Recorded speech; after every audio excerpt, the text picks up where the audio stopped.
What's up, you guys? Sean Ross Sapp here, Fightful.com podcast, July 24th. I am the managing editor of Fightful.com. You can check me out on this week's post-UFC podcast that I did on Saturday night solo after UFC Long Island. Also, last night with Alex Pawlowski, post-WWE Battleground. I will be on the Holy Smokes MMA podcast tomorrow at 3 Eastern. And then this Wednesday, live in Toronto for the List and Ya Boy, which means that Alex Pawlowski is filling in for me tomorrow night, post SmackDown. You're going to get all the Mike Kanellis and the Randy Orton and the Jinder Mahal you can handle. Oh, God, yeah. Maybe we'll see the Great Khali tomorrow. Wouldn't that be great? Have you seen his Instagram? No, I haven't. You must see his Instagram. I mean, I've seen from before, but not from recently. Oh boy, I can't wait to show you all this. His Instagram is exactly what you would think that his Instagram is.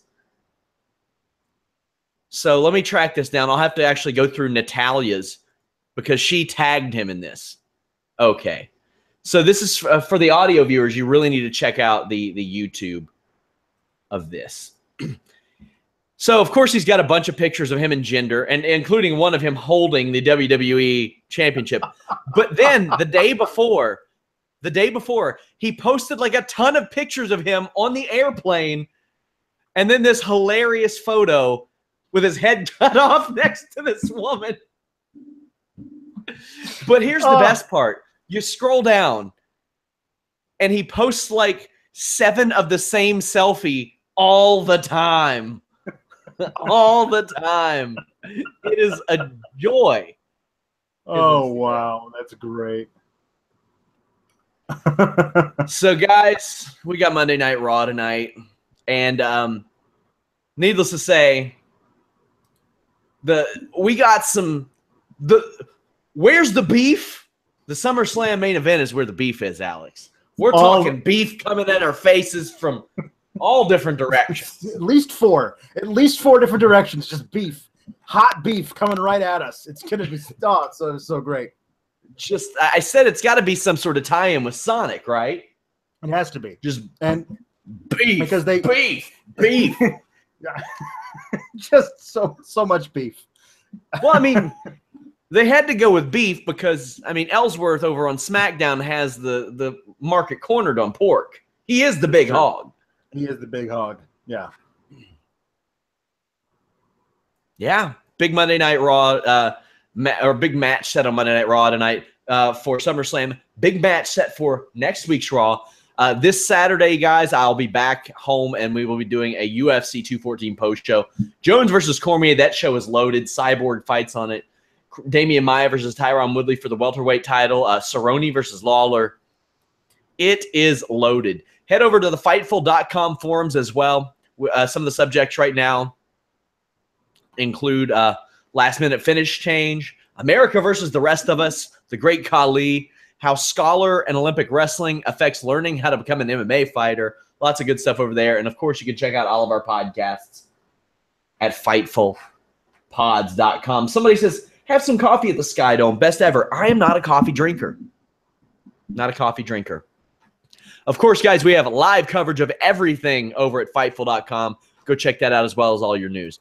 We start off with Kurt Angle coming out looking jovial, like the weight of the world is off of his shoulders, Alex. Yeah. He's so good. Like, if you were to put him in an acting sphere, I don't know how well it would work all the time, but for this, he works really well. Yeah. No, it worked out fine. It was great. Listen, either you're going to accept this or you're not. You know what I mean? Like, we all know Jason Jordan's not Kurt Angle's son. So you can have that little tidbit ruin it for you and piss all over this no matter what they do with it. Or you can see where it's going and play along. I choose to do the latter because most of these people, they're not even using their real names. Like, they're playing obvious characters anyway. Yeah. So Jason Jordan's character is Kurt Angle's son. Yes. That's fine. I can move on with that. And I think that they're doing a very good job with it so far, and we will see where it goes from here. Sure. Braun, then Samoa Joe come into the ring, and they want their shot at Brock Lesnar.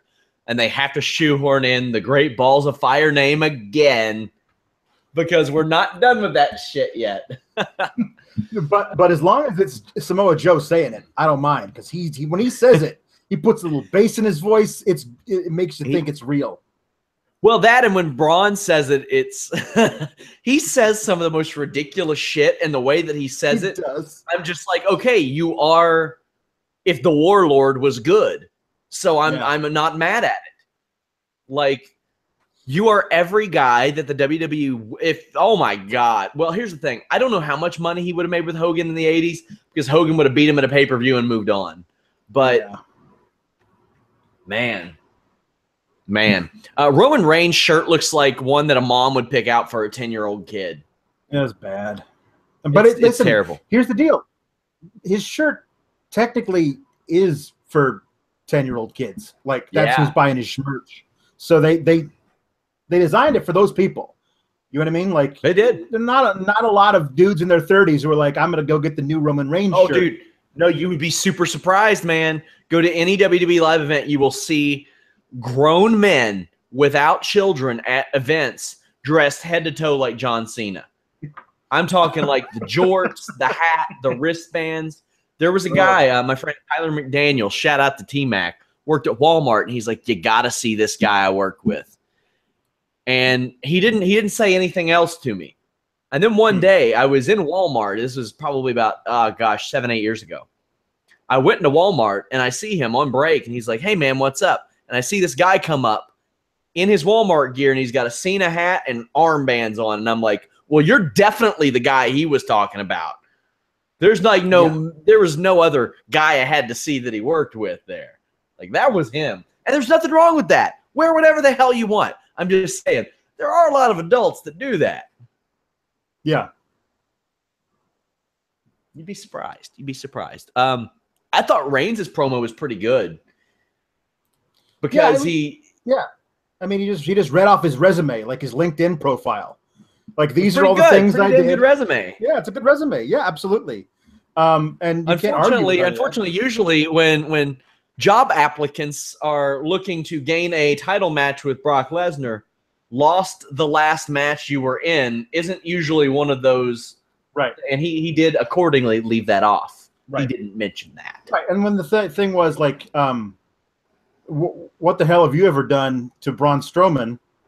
It was like, well, I beat the piss out of you a bunch of times. And when he says to Samoa Joe, what have you ever done? It's like, well, I'm technically 2-0 against you. So yeah, like, you can't ask those questions if the actual factual answers you were going to get back are not the answers you're looking for rhetorically. But no, the promo was delivered well. All three of these guys have a legit claim. So Kurt Angle does what you have to do in this situation. He makes a big beef four-way for SummerSlam, and it's my birthday's not even till September. Yeah. This is a birthday present for me. Like, I can't wait for this thing. Are you gonna eat one of those pretzel dogs while you watch this? I should get a 4-pack of pretzel dogs. I'll point them all at each other angrily, and I'll eat one at a time. I think we need to make that mandatory, that during SummerSlam, each member of the Fightful team, within reason, like, I'm not going to make Anna fly to the States and get a pretzel dog or anything. We should see if we can pack them in dry ice and ship them to her. Although originally she was supposed to be in town for SummerSlam. But we all got to eat our pretzel dogs.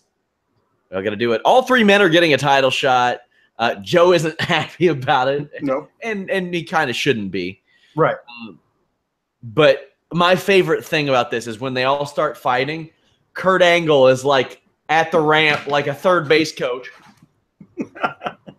Get out here! Gold Dust!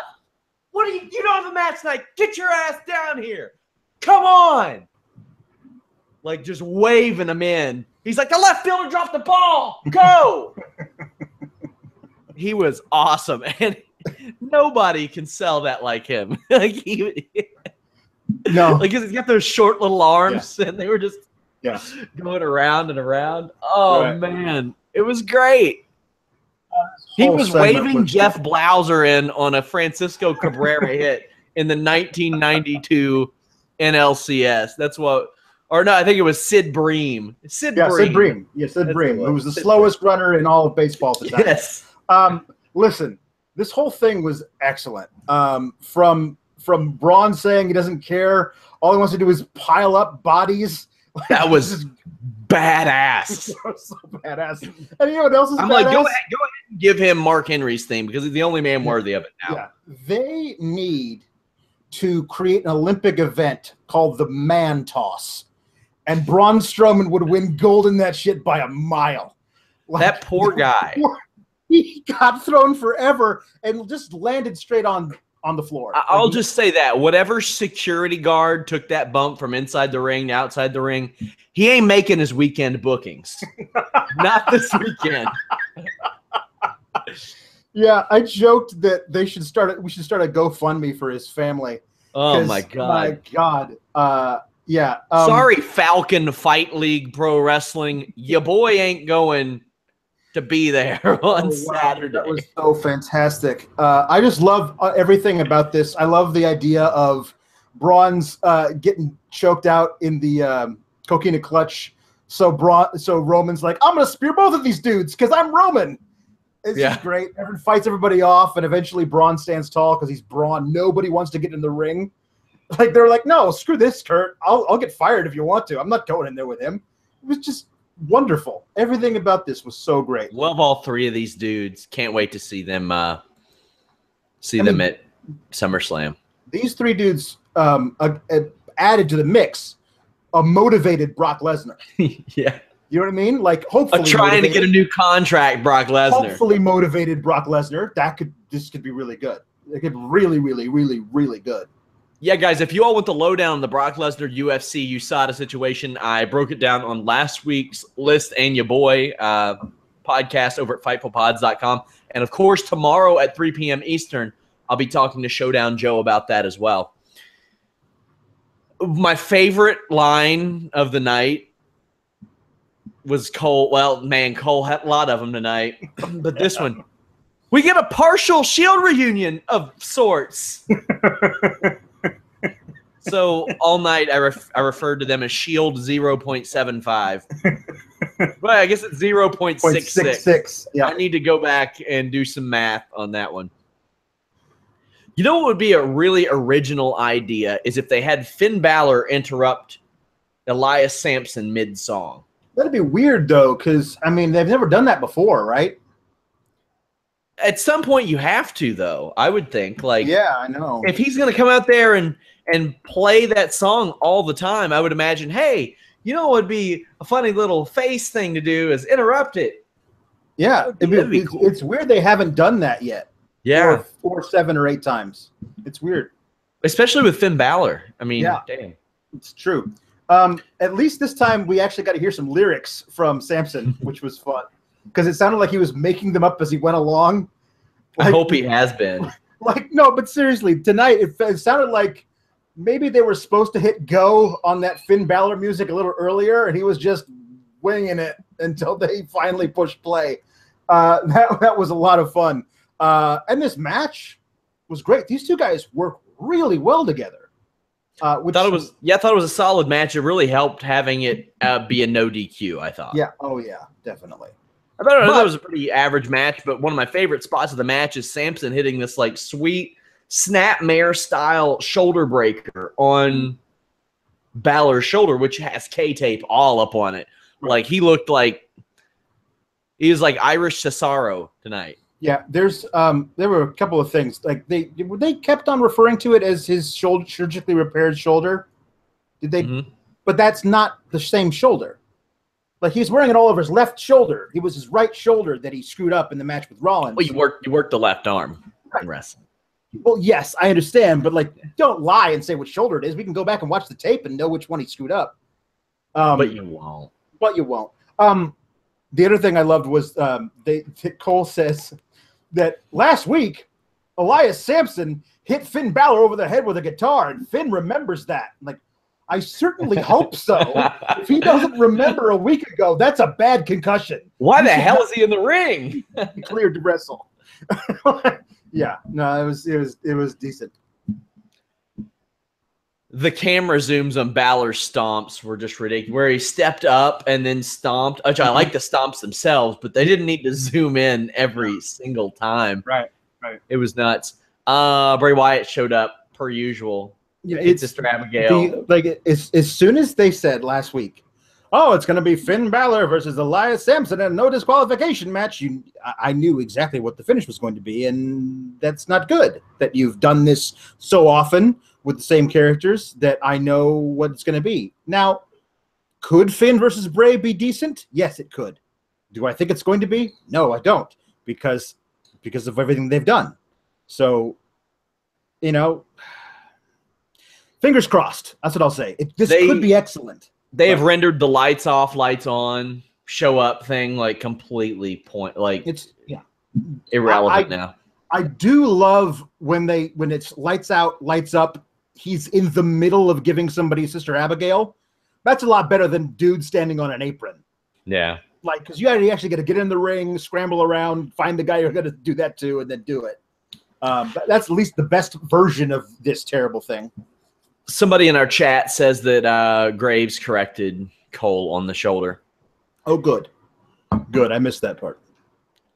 Enzo is backstage. He says that he does not have a plan. He's just going to fight Big Cass and bring the fight to him. Enzo's promos are still super over with the crowd. Damn, they're super over. Yes, it is. In 6 months, where's Enzo? What's Enzo doing? In your, it's hard for me to say. Right, exactly. Once this thing with Cass is over, which the only possible thing here is Cass winning the feud and then moving on from it. Yeah. I don't know what you do with Enzo unless you make him a manager of somebody else or put him in a tag team with somebody else. Because he's got great mic skills, but nothing in the ring to back it up. He just doesn't. He's great getting his ass kicked, but I don't think you can make a career out of that. You could argue you can make a career out of it. The way he does it better than about anybody. That's true, but it would wind up being like, hey, I want to fight you, and then you kick my butt. Go back and check out the look on his face when Big Cass had him by the neck. Yeah. And he was just staring off into space. By the way, Cass whipped his ass and then pinned him and then beat him up afterwards. Big Show tries to make the save. And Cass has Enzo by the neck and he says, I'm going to snap his neck. And Michael Cole says, he's going to slap his neck. Oh, Michael Cole. He's going to slap his neck. Oh, no. Jesus, no, not that. Anything but. Man. Well, he kicked Big Show's ass, too. Based on the YouTube metrics, which you'll have to handle this week, by the way. Yeah. Cass is a star. Everything that he does hits 1 million. Yeah. Is the thing? Is it everything he does or everything he and Enzo do? Is Enzo in almost all of these segments? No, the Big Show one was at 1 million too. Well, yeah, that's true. That's true. It's interesting to me because it's certainly not helped by his basic look and his music, but isn't Test his ceiling? I just don't see anything beyond upper mid-cardish heel. Based on what he's shown us, yeah, but the numbers don't lie, man. That's true. I don't get it, but it doesn't mean just because I don't get it doesn't mean it's wrong per se. I mean, if people are going to tune in to watch him, people are going to tune in to watch him. Yeah. Emma was backstage. She said she interrupted Kurt Angle and said she wants her chance, then practically threatens to date Jason Jordan. It's just so this. Okay, we got to talk about this Emma thing through this and then the match. Sure. She's been really. We're gonna go straight into the match, by the way. Yeah, vocal on Twitter about not getting her shot, not being respected backstage, and should be involved in more stuff. And objectively, She should, especially when you consider what's going on a lot over on SmackDown. There's only so many slots for women on TV, unfortunately, and she deserves one of them. So she's been very vocal about it. So she says she actually tweeted out today a picture of her in a bikini, because that's all they use her for is bikini shoots, and then they plug that all over Twitter and YouTube. She says, I think I'd look better wearing a championship belt than a bikini. What do you think? And tweets that out, and everybody's retweeting it, including me. And then she shows up and says, hey, Kurt Angle, I'm threatening to date your son so you'll notice me. How about I get an opportunity? And he's like, great, here's your opportunity. Face Nia Jax. Now, we've seen other really talented females wrestle actual matches against Nia Jax. Sometimes Nia wins, sometimes those people win. But we've seen that Nia can have real matches that last 8, 9, 10 minutes and aren't just squashes, but they don't book Emma like that. That's not what Emma's role is in this particular little story. And she gets the pants beat off of her, not literally. And Nia hits a really cool new finisher, a somersault senton, running somersault senton that looks brutal. I love that. Keep doing that, Nia. Literally squashed Emma. Yeah. And what was great was Emma's reactions during the match. Like, you could tell she was not here for this. She didn't want a part of Nia. When Nia was throwing her down, she was making these faces like, oh my God, I can't believe I got to do this. You know, it was really, really well. It sold the story. And then afterwards, after this match, she tweets another thing out like, hey, wait, maybe it's just all this. I'm dazed from being beaten up by Nia Jax. Thanks for the opportunity, Kurt Angle. But I'm thinking Bayley didn't Alexa Bliss raid Paige's closet and get that jacket? Like, it's just, this is the equivalent of the hero in the fight in the movie who's been beaten bloody and staggers to his feet as the villain starts to walk away and goes, hey, is that all you got? Like, that's what Emma's not staying down, and she's going to force them to discipline her not in the ring because she just won't shut up about this. And it's a shame because she's really, really, really good. There's good and bad to all this because Emma deserves it. I think Alicia Fox deserves better. I've had some say Summer Rae. I'd be like, I don't know what the hell they're doing with Summer Rae at this point. Don't know. I saw a thing that Dana Brooke retweeted that I didn't necessarily agree with. And, you know, I am far from a Tamina advocate, but it was a spot last night where Tamina took the leg of Charlotte and Lana kicked her a couple times. And she whiffed on one of the kicks, but because of the production, you couldn't tell that she whiffed on it. And, like, Lana, like, she can't win no matter what. Like, no matter what she does, she doesn't make anybody look bad. She doesn't look bad. She doesn't expose anybody. But you're still getting all these people that are, like, that are using her as the scapegoat for all these women on another brand not getting an opportunity. It's super weird. Like, it's super weird. Hey, if you guys want to see them get opportunities, make a lot of noise when they come out. Yeah, that usually helps. That's a good opportunity. That's a good way to handle that. Yeah. Got literally squashed and by a running shove too. I don't know what that move is where Nia runs into people and pushes them. So afterwards, Corey Graves calls Nia the hybrid athlete. I'm not sure what the hell he means. No, and they also sell Nia as being this dominant, unstoppable force who's never been the champion. Like, she loses matches. Like, it's fine if she does, but you can't sell her then in the ring like there's that she's unbeatable. Yeah. I'm with you, man. Backstage, Titus O'Neil said that he got Tozawa's match canceled tonight because his shoulder is a liability. I think that those interactions are very good. Tozawa forcing his way to the ring is very good. Where I get lost is Neville just inexplicably coming out and just trolling. Now, get it, he's an asshole, he's a heel, but it just doesn't always make sense. And Alex, I've talked about how I hate the method in which these promos are set up so often, about how people go out there unprompted. Take a look at the Mayweather-McGregor pressers. That shit devolved real quick Right. because they weren't asked questions.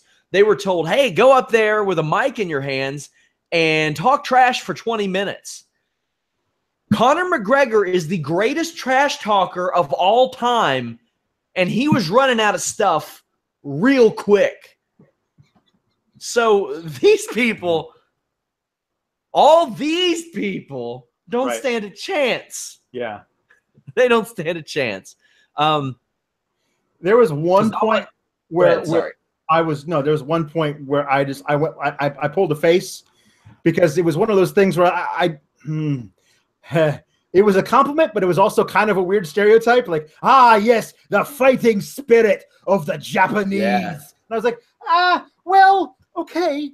Thanks for the compliment. And are we still using phrasing?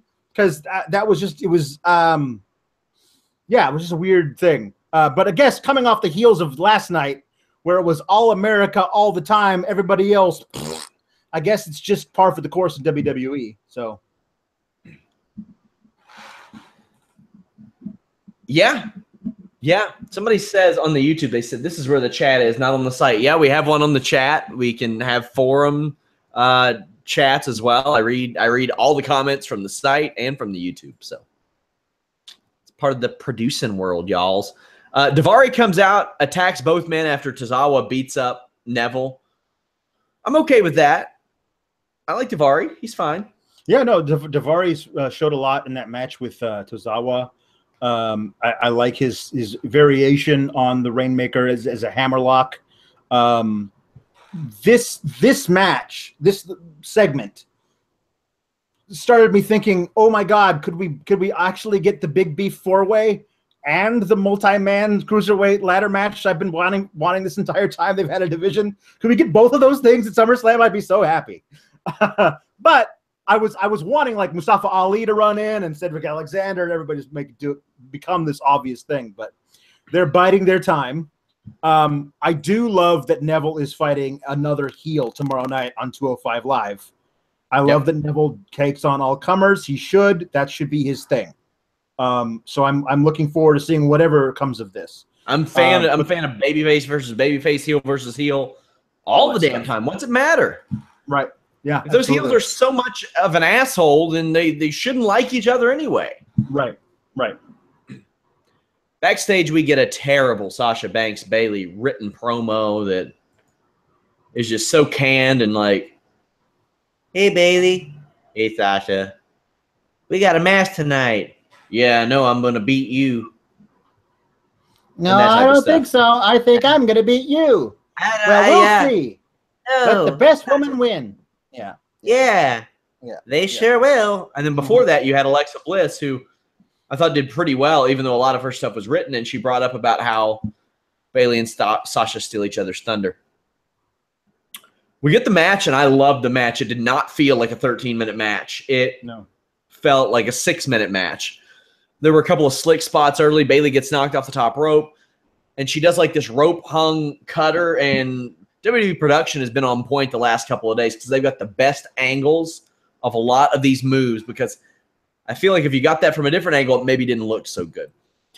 There's like a hockey brawl that ends in Bayley getting slammed by her arm into the turnbuckle. Very cool. A really sick knee exchange.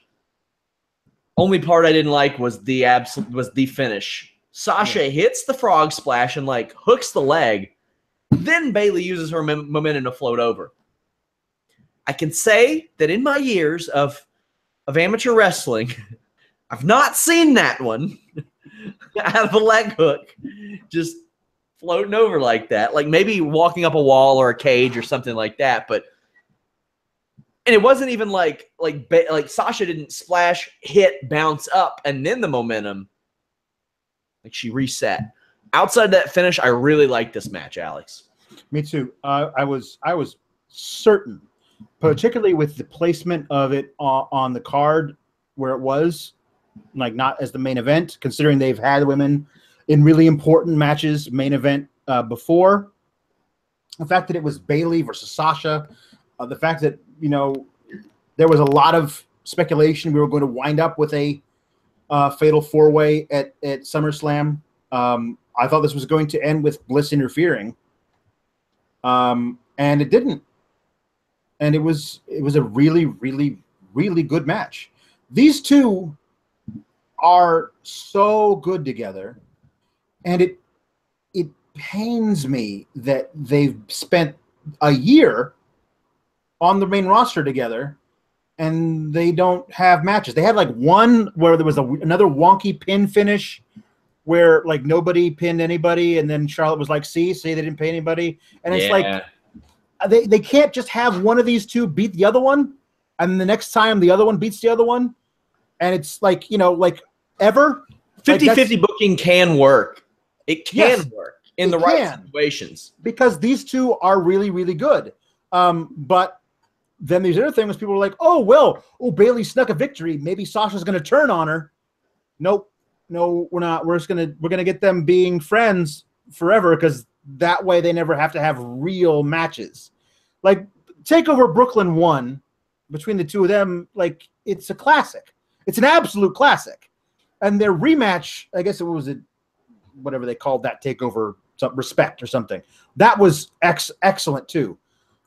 These women can have amazing matches, and they're not being allowed to wrestle each other.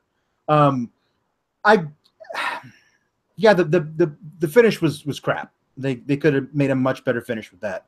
I loved the knee exchange was amazing. At that point, I simply tweeted "Fight Forever" because especially the Sasha Banks where she missed the knees at the beginning. Oh, so good. She keeps finding new ways to fit that in, and not just fit it in, but take it out and like miss on spots. What do you think about Bayley, Alexa at SummerSlam? Do you think Sasha's getting involved? Do you think Nia's getting involved? I honestly, I can't fathom what the reasoning behind this is. Like Bayley was thoroughly destroyed by Alexa. Like she looked awful at Extreme Rules. She didn't look great at Payback. The match was terrible. The match was horrible. The match was horrible, but it was because they made Bayley look like. I mean, I guess there's no kendo stick to wonder how to use in this match. So maybe that's her fatal flaw. We shouldn't have to worry about that. But I guess we'll see, because I have no doubt that Alexa Bliss and Bayley can have a good match against each other. I haven't seen it yet. And again, you think about what Bayley could be and what she is to a lot of people. Her most ardent fans are never going to give up on her, but it's not what it used to be. Also, early in the night, she had the weirdest damn Sonic commercial ever, where she was talking about how great it was to have this thing back that was gone. She was talking to the Hardys, and then it turned out it was pretzel dogs. And she holds out this pretzel dog like it's, I don't know, the Ark of the Covenant or so that idol that, like it's just this golden thing. It's a damn pretzel dog. It was bad. It was really, really bad. So I don't, it's just not what it's not. The women's matches at SummerSlam, I'm not excited about either of them. And I want to be. I want these matches for these women to be excellent. Because SummerSlam is the workhorse show. That's where you get the best matches. WrestleMania, it's usually just pomp and circumstance. Although now they've branded SummerSlam as the biggest party of the summer. And they're going to call it that instead of calling it SummerSlam. And that's driving me bananas already. But I really wanted the women to have a chance to shine and do really great stuff. And I don't think they're going to. I have to admit, based on what I saw out of Jason Jordan tonight, I was a little worried. Couple situations. He was completely void of any charisma backstage in that interview. Not an ounce. None. He gets – now, let me tell you, most guys don't worry about softballing Kurt Hawkins. He seemed like he was, like when he did the waist lock and the scissors and the cross faces. And I know that's an angle move. It's not necessarily a move he's done a lot, but he didn't look as aggressive as I would like him to. Now, that changed with his finish and with the overhead belly to belly. But that was a little concerning. It looks like he's going to go, based on what I've been seeing, looks like the Miz. Now, I get the feeling Miz will probably be like, go ahead and lay it in there. We know Miz is not afraid to get hit. Yeah. Unless it's R-Truth flying over the top rope and he's supposed to catch it. It's really the only time. Yeah, the promo was rough. Yeah, I just don't know, man. I mean, not everybody's a great actor. You know, like we see in an earlier promo with Dean and Seth, Dean's a great actor. That's his best. He's not just a great talker, but like as an actor, like there's a moment where he goes, "You're gonna be facing 3 guys. I gotta worry about 4." Great stuff. It was great stuff. Like him playing with the tape as he was talking about it. It was just the right amount of pause. He's a natural actor. Jason Jordan's not. And this thing that you're asking him to do, to pretend Kurt Angle is his dad, especially if it's true, they gave him like 4 days notice to figure out how to do it. I mean, that would be tough for me too. And I like 15 years of training as an actor. Like, oh no, in 4 days you're going to be like Kurt Angle's kid. Like, oh, what? In our chat, WWE Talk brought up a good point. He said, it's like they got the point across and they just kept asking him questions. One was enough. Exactly. Yeah. Just kept on. And like, yeah. So how does it feel to be Kurt Angle's kid? How does it feel to be Kurt Angle's kid? No, but seriously, you just found out you're his kid. How did that feel? It was pretty unbelievable. No, but then tonight you're having your first match as Kurt Angle's kid. How does that feel? It's not good. You can't do that to him. And then, of course, the first dump you took as Kurt Angle's kid. Yeah. Next week, you're going to make him talk again in a Miz TV segment. Yeah. Like, just let the poor kid wrestle. It's what he's good at. Well, we know really good at that in college. We know what's happening there. Miz is going to get all the heat. And oh, sure. But he's still got to hold up his end of the bargain. Yeah. And either be like contrite or, like, hey, Miz is fine, or like be really angry at him. Like I still have never seen. I've seen Jason Jordan be real. Like after he and Gable won the tag titles, go back and watch that promo. Like that's Jason Jordan being a real person. This isn't that guy. You know what I mean? He's struggling to figure out how to act like a real person because there's these fake words they've given him. Sure. We'll see what this does. If it is him versus the Miz, that's a really great first program for him. And hell, you could. Well, he's going to have a couple of guys to hit overhead belly-to-belly suplexes on and get heat while the Miz scampers out of the ring. So. Right. It's gonna that will be good because he can do a hot tag, and all he has to do is do a hot tag without the actual tag on these guys, and he'll do all right. What else we got here? Where are my notes? Miz cut a pretty good backstage promo about how Seth Rollins is like Hollywood, and he's trying to reboot an old successful franchise. We will get back to that. Miz just ethered poor Tom Cruise there. Yeah. So the Revival defeated the Good Brothers, as we will call them, because that should be their name. Yep. This was kind of confusing. Look, this is what happens when you have one babyface team on Raw. And the crowd were like, hey, are they being nice to us? That's cool. Yeah. And they work as babyface, except for that hot tag, because I get the feeling it's been a while since Luke Gallows has gotten a babyface hot tag. That was not good. Yeah. The Revival are so good at working from underneath as heels. Like, that's hard to do as a tag team, and they're great at it. They also work really well when they got the heat and they're beating up guys. But it was really fun to watch them do all their shtick of like, hey, what do we do now? This guy's really big. Like they're so good together. Their promo before the match was excellent. I listen. You brought up American Alpha. You gave them the belts, but you gave them nothing to do with them, and then you broke them up. And then you brought up Revival. One of them got injured. They're just now starting out. You got to let me have one of these two teams be great on the main roster. You know what I mean? Like they were so good in NXT. You got to let me have one of them have a great run on the main roster, and I'm hoping they do. They don't screw up the Revival like they screwed up American Alpha, or the Good Brothers, or any number of teams. Right, that's true. Yeah, Anderson with that jumping calf kick was one of the highlights of the match. I mean, that dude got up there. Anderson and Gallows acted like baby faces. They put over the town. And then they worked out of the heel corner, which I thought was hilarious. Like, I wonder if they went there out of instinct or just not knowing. Well, this is where we go, right? Yeah. That's all we know. The Hardy Boys come out and distract both teams, and it leads to a sick shatter machine on Anderson. Like, Anderson took that on the ear. Like, that did not look good, man. I mean, it looked great, but it didn't look good for Carl Anderson. Yeah.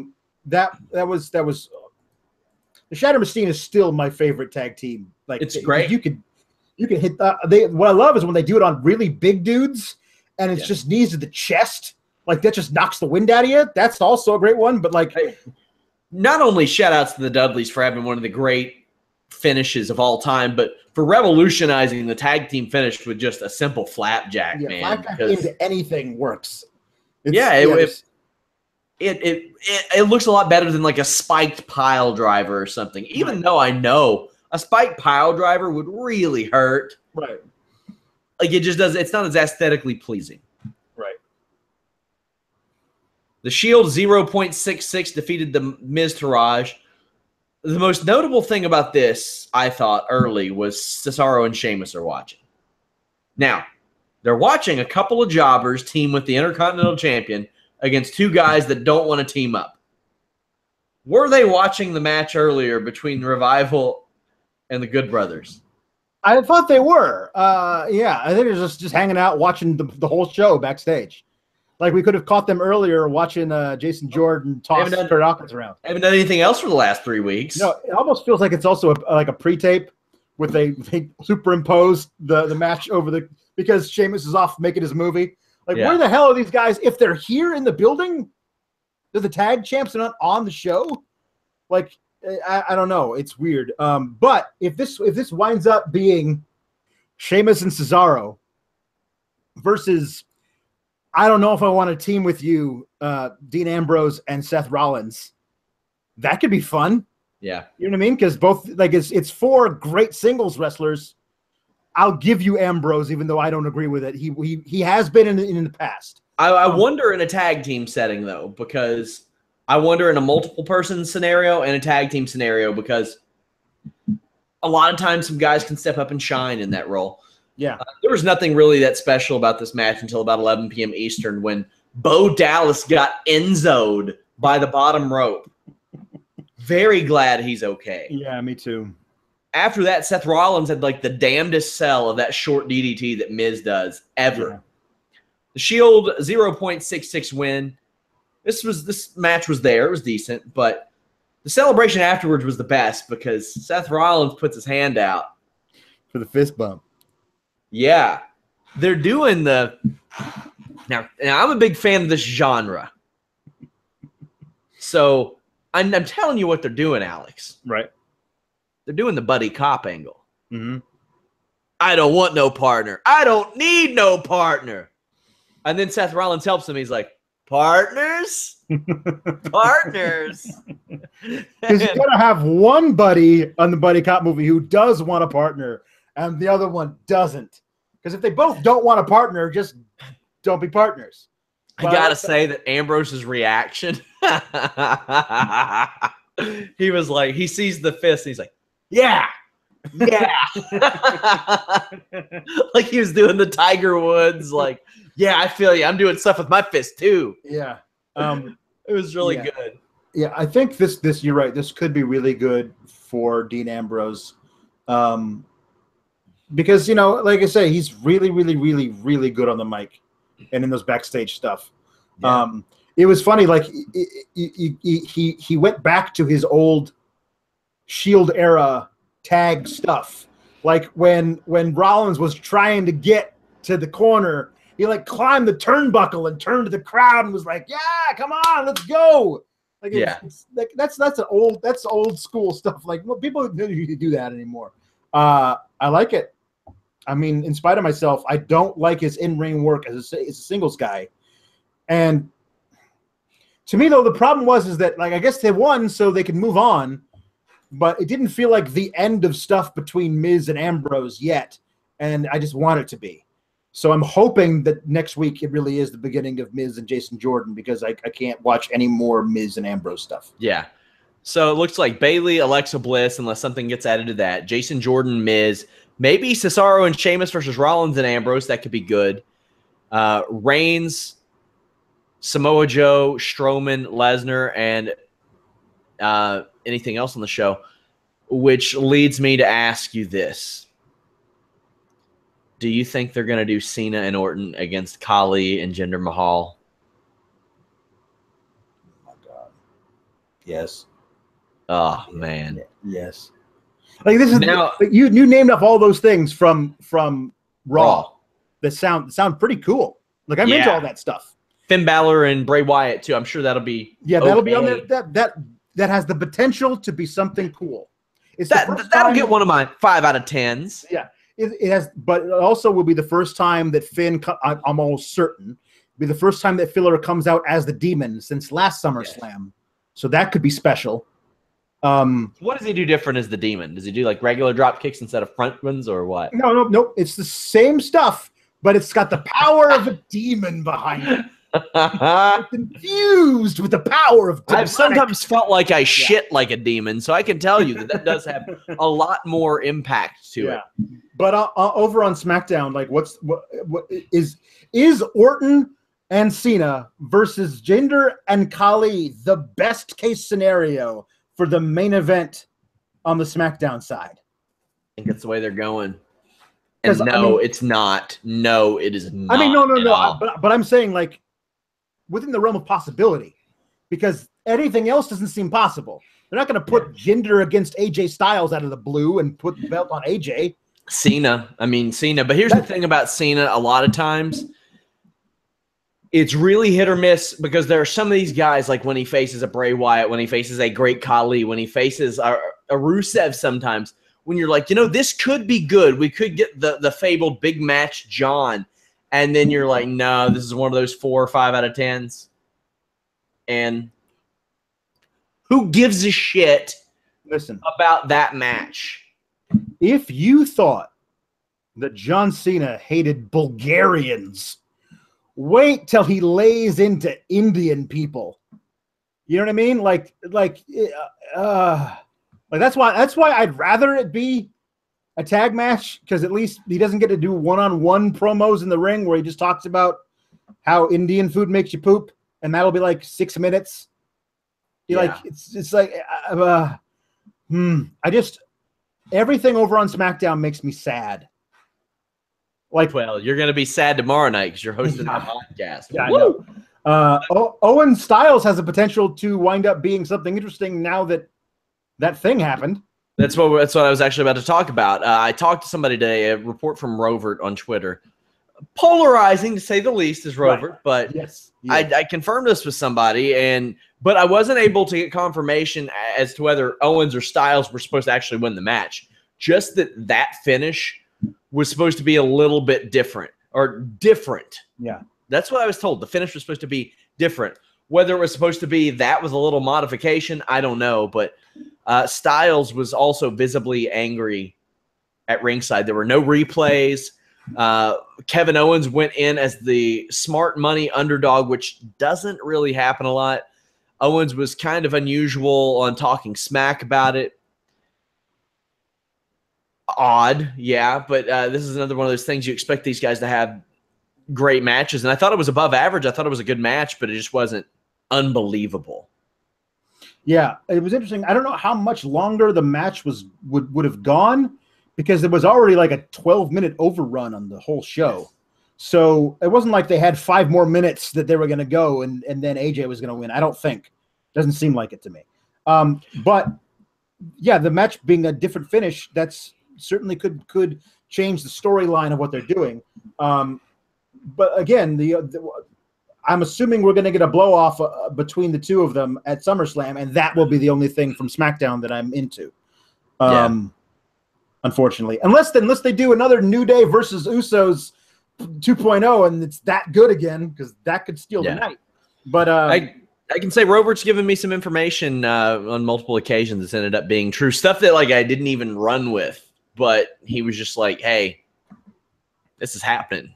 I'm like, "Okay," and ends up being true.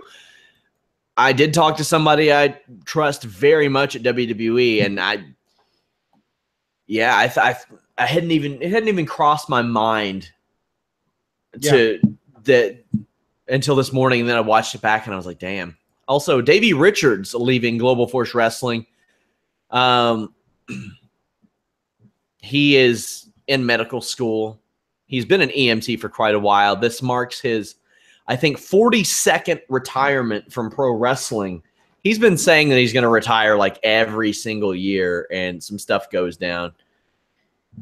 Another guy, polarizing guy. Either you really like him or you really don't. 34 years old, just turned 34 this year. He's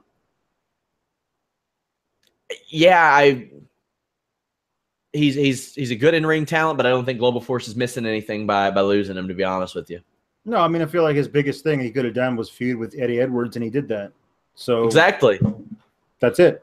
I mean, hey, if there's a reason to say I'm moving away from wrestling, going to become a doctor to fulfill a lifelong dream is a pretty cool reason.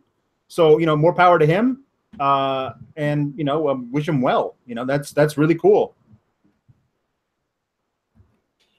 Yeah, I wouldn't be surprised to see him pop up in NXT to lose a match to Kyle O'Reilly or something. Fun. Whoops, spoiler alert, by the way, guys. Also, Matt Morgan done with Global Force Wrestling. He just wanted it basically to be a weekend job. Global Force was like, we can't do that. And he's like, well, see ya. Mm-hmm. Bye. That happens. Anything else on the pro wrestling horizon? We don't have a major show until SummerSlam, do we? It's a month off. It's one of those glorious months off. I have to do some books it and members only shows, but man, I know this weekend we have UFC 214, and then Carlos is going to be at the Barclays Center live covering the Adrian Broner fight Saturday, so he'll have a lot of stuff there. We've got a lot of exclusives. We got Jason Kincaid articles that he's written. We've got stuff from War Machine. We have stuff from Mackenzie Dern, boxers that Carlos has interviewed as well. We got a lot of stuff coming up on Fightful.com. A lot of stuff already scheduled because I didn't want to leave you high and dry, Alex. No, I appreciate that. It's good because I'm doing all my own duties, which keeps me on my toes. Is that a diaper changing joke? Doing all your duties? That is certainly one duty. Is one of my duties as a stay-at-home dad, working a full-time job and caring for a 6-month-old baby girl. It's enough of a challenge on its own. And now I'm going to do your job too, so that'll be a lot of fun. Hey, I got David Tease scheduling his own stuff this week. That's good. I'm glad for that. So he's covering Raw for us now too. I know, that's going to be great. That guy's a machine. He is. He is a machine. He is. One time he said, he's like, machines don't get tired. I'm like, bro, you had like 2 heart attacks. I'm like, something happened, my dude. Yeah. Something happened.